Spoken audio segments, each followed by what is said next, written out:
5 సంవత్సరాలు జగన్మోహన్ రెడ్డి గారి పరిపాలన, అప్పుడు ఇచ్చినటువంటి హామీలు అవన్నీ మర్చిపోయారు. సూపర్ 6 అమలు చేయకపోవడానికి కూడా జగన్మోహన్ రెడ్డి గారే కారణమా? విద్యుత్ ఛార్జీలు పెంచడానికి జగన్మోహన్ రెడ్డి గారే కారణమా? ఏమిటిది నాకు అర్థం కాలే. 18,000 15,000 ఇవ్వడానికి ఇవ్వకపోకుండా ఉండటం కూడా జగన్మోహన్ రెడ్డి గారి కారణమా? జగన్మోహన్ రెడ్డి గారు 5 సంవత్సరాల్లో విధ్వంసం చేశాడు, మేము ఇప్పుడు బాగు చేస్తున్నాం. ఏంది బాగు చేసేది? నువ్వు విధ్వంసం ఏం చేశారు? ఉద్యోగాలు పీకేసి ప్రతిదీ కూడా ఎన్నాళ్ళు చెప్పుకుంటారు. You may feel not shy. Chandrababu Naidu గారిని అడుగుతా ఉన్నా, కూటమి ప్రభుత్వాన్ని అడుగుతా ఉన్నా, మీకేం సిగ్గుగా లేదా?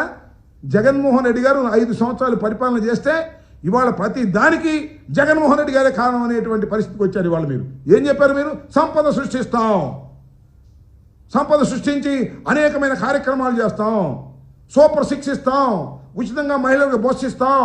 ఏమైంది? దీనికి కూడా చంద్రబాబు నాయుడు గారు జగన్మోహన్ రెడ్డి కారణం అని చెప్తారా? నాకు అర్థం కాలేదు. సిగ్గుండాలని అంటున్నా. ఎన్నా చెప్తారు జగన్మోహన్ రెడ్డి గారి పేరు.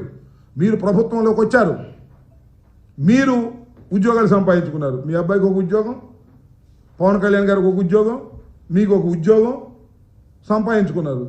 సంపాదించుకుని ఉద్యోగులు పీకేసే కార్యక్రమం. నిరుద్యోగులకు ప్రతి 3,000 ఇస్తామన్నారు కదా, ఎందుకు ఇవ్వలేదు? అదేమంటే ఇందాక మీరు అడిగినట్టుగా చంద్రబాబు నాయుడు గారు చెప్పటం, ఎగ్గొట్టడం మామూలు అయిపోయింది. 2014 ఎన్నికలు ఏం చెప్పాడు? రైతులకు రుణమాఫీ చేస్తా 95,000 కోట్లు. అయ్యా 95,000 కోట్లు ఎలా చేస్తావయ్యా? రాష్ట్రం విడిపోయింది కదండి అయ్యా. రాష్ట్రం విడిపోతే సంపద లేదు కదయ్యా, ఎట్లా చేస్తావు? నేను ఎకనామిక్స్లో కింగ్ని, ఎంఏ ఎకనామిక్స్ చదివా, ముందు ఓటేయండి తర్వాత చూస్తాను. ఓటేశారు, తర్వాత చూసే మొత్తం గుండు గొరిగావు, రైతుల గుండంతా గొరిగావు. బంగారం ఇంటికి రాలా, తాకులమ్మ ఏలంపాడు పెట్టుకోవాల్సి వచ్చింది. దుర్మార్గంగా రైతులు నష్టపోయినటువంటి సందర్భాన్ని కూడా మనం చేస్తున్నాం. ఈ విధంగా పరిపాలన చేసినటువంటి చంద్రబాబు నాయుడు గారు సిగ్గు శరం లేకోకుండా ఇవాళ మాట్లాడుతూ ఉన్నాడు. విద్యుత్ ఛార్జీలు పెంచడానికి జగన్మోహన్ రెడ్డి గారు కారణం. 15,000 తల్లివడి ఇవ్వడానికి, అదే తల్లికి వందనం ఇవ్వకుండా ఉండటానికి జగన్మోహన్ రెడ్డి గారి కారణం. అదే రైతు భరోసా పేరు మీద ఇంకోటి ఏదో వచ్చిందని ఏమన్నారు?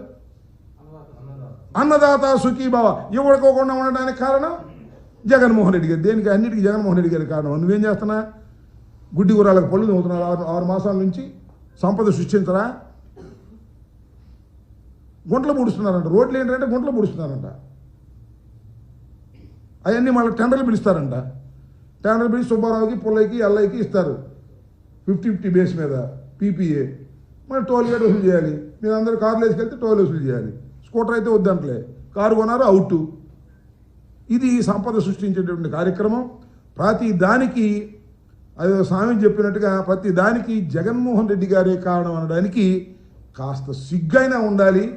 మీరు 14 సంవత్సరాలు ముఖ్యమంత్రిగా పనిచేశారు, ఇప్పుడు 6 మాసాలు మళ్ళా ముఖ్యమంత్రిగా పనిచేశారు. ఇవాళ కూడా ప్రతిదానికి జగన్మోహన్ రెడ్డి గారిని ఆడిపోసుకునే విధానాన్ని మీరు చేయటం సరైనటువంటి విధానం కాదు అనేది గమనించాలని కూడా ఈ సందర్భంగా నేను చెప్పదలుచుకున్నాను. చంద్రబాబు నాయుడు గారు చెప్పింది ప్రతిదీ కూడా జనం నమ్ముతున్నారు. వైసీపీ చెప్తున్న మాటలు ఎవరు నమ్మకపోతే ఎప్పుడు నమ్మాలో? వైసీపీ చెప్పే మాటలు ఎప్పుడు నమ్మాలో అప్పుడు నమ్ముతారు. చంద్రబాబు నాయుడు గారు చెప్పిన మాటలు నమ్మి మోసపోయామని వాళ్ళు బాధపడుతున్నారు. నిజంగా చెప్తున్నా మీ అందరికీ, ఈ కుండోళ్ళు చూసే వాళ్ళందరికీ, ఒక్క వాగ్దానమైనా నెరవేర్చాడండి? మేము ఒక్క వాగ్దానాన్ని వదిలిపెట్టామండి? కొన్ని వాగ్దానాలు చేయలేకపోవచ్చు, 1-6 మాత్రమే చెప్తున్నా. పూర్తి మద్యపాన నిషేధాన్ని మేము చేయకోకుండా నియంత్రించాం, అంతవరకే. కడమన్నీ చేసాం. ఒక సిపిఎస్ ఒకటి కూడా కొంత చేయలేకపోయాం. These are facts. కడమన్నీ చేసాం కదా, మేనిఫెస్టోలో పెట్టి అన్నీ చేసాం. ఏ చంద్రబాబు నాయుడు గారు చెప్తే నాకు అర్థం కాదు చెప్పండి. సూపర్ 6లో ఏం చేశాడు? నిరుద్యోగ భృతి ఏమైంది? గ్యాస్ బండ్ ఇచ్చామన్నాడు, ఎంతవరకు ఇచ్చాడు మీరు చూశారుగా. అంతేకాదు అదేంటి పెన్షన్లు పెంచామన్నాడు, ఏరేస్తున్నాడు, టక ఏరేస్తున్నాడు. ఈ విధంగా పచ్చి మోసం చేసేటటువంటి కార్యక్రమం చంద్రబాబు నాయుడు గారు చేస్తున్నారు. నమ్మారు. దానికి తోడేంటంటే ఓ పక్కన పవన్ కళ్యాణ్, ఓ పక్కన మోడీ, ఈ పక్కన ఈయన, ముగ్గురు ఉన్నారు కదా.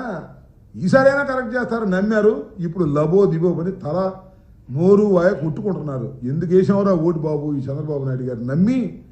ఆయన ఒక్క కార్యక్రమం కూడా చేయకపోగా విపరీతంగా ధరలు పెరుగుతూ ఉన్నాయి, బాధుడు శిక్షణ పెరుగుతూ ఉంది, సామాన్యుడు బ్రతకలేని పరిస్థితిలో ఉన్నాడు, నిత్యావసర వస్తువుల ధరలు పెరిగిపోతూ ఉన్నాయి అని సర్వత్రా ఆంధ్రప్రదేశ్లో బాధపడుతున్నటువంటి వైనాన్ని మీరే చూస్తున్నారు. మేము ఒక అపోజిషన్గా వైఎస్ఆర్ కాంగ్రెస్ పార్టీ 5 సంవత్సరాలు పరిపాలన చేసినటువంటి పార్టీగా కేవలం 11 సీట్లు మాకు రావచ్చు, కానీ 40% ఓట్ బ్యాంక్ ఉన్నటువంటి వైఎస్ఆర్ కాంగ్రెస్ పార్టీ చంద్రబాబు నాయుడు గారు ఇచ్చిన ఏ హామీని నెరవేర్చకపోయినా ఆందోళన చేస్తాం, ప్రజల పక్షాన నిలబడతాం, ప్రజల గొంతుకై మేము నినదిస్తామని కూడా ఈ సందర్భంగా నేను చెప్పదలుచుకున్నాను.